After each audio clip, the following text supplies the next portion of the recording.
That's true. Hey, guys, if you want to bring a little ambrosia into the world, you might have to keep the romance alive in your relationship first. That's where we're going next. One woman telling the Mirror that couples should be intimate for at least 1 minute every day and should kiss hello and goodbye for at least 10 seconds. 1, 2. That's so long. Cynthia, help us out here. I'm gonna go straight to Sandra on Facebook because this is great. She said, if my husband has 10 seconds, here's what I would like instead of a planned timed kiss. Start the dishwasher, let the dog out, turn off the lights, make sure the doors are locked. I feel like you're gonna go on and on.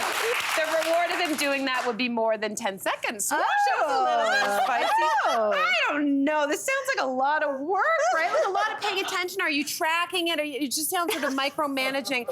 Jason and I have been together for about 22 years this November. And at this point, here's what I'll say. Oh, thank you. Thank you very much. It does deserve applause. You know what? It does. I feel like we've built up an intimacy bank to some degree. What's that? I think that we've made enough. Sounds a little sexy. You know, we've gone through like good times and bad times and whatever, but the good times still trump the bad times.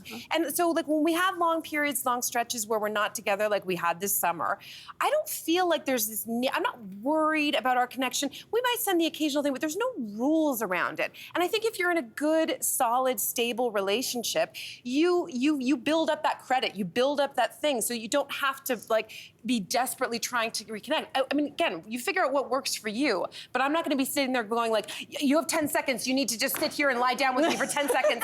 You know, like that would not suit our relationship, and it wouldn't work for us. We have 2 small kids, so they have this spidey sense, so I could be trying to get closer to my husband on the couch, downstairs, hundreds of meters, well, not hundreds, but lots of meters away. They will be upstairs in the room. All of a sudden, they know that I'm trying to, get a cuddle in. Yeah. And they will come down and interrupt us. So I don't remember the last time that we have kissed for 10 seconds when it's not after hours, like literally, because the kids will constantly interrupt us. But also my husband's not a PDA, touchy-feely type of person. So, where I would more likely be the one to initiate all the time, and he just is not having it. I think that's the issue I have with this person's advice, is that it seems very romantic novel swoony. Sweep the person in for a greeting for 10 seconds, and it seems very coordinated, like a film scribe, film scene, according to what women or traditionally women would consider romantic. That's not necessarily what intimacy is for both members of that couple. And so I think intimacy has to be not so narrow. For instance, intimacy with my husband, for him, is like a quick fondle, and that's...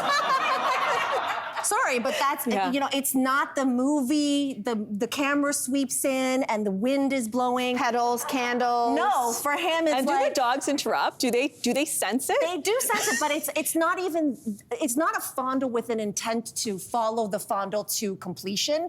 I'll be typing and he'll just come by and all of a sudden my breast will be grazed. And that is, for him, that is intimate, right? That is familiarity with somebody's body. Yeah. It is something that is between 2 people who've shared a home for a long time. This is Jason's move too, by the way. It's very much. Exactly. I really don't love it. But I don't think that is, But connection, I do agree with this. I don't agree with her methodology in this piece, but I do agree that it's got to be top of mind.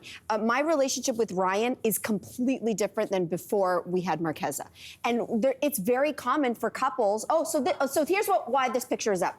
Because last year during the pandemic, we took a trip to Quebec City and we had so much fun. And we said, we have got to do this for ourselves. We only travel with our daughters. So this year, this was Quebec City last summer. This summer, which was the last picture, was New York City, because we said once a year, we're doing a trip without our daughter. Very privileged position to be able to find childcare for your child for 5 to 7 days. Was there a drone taking a photo of you there? It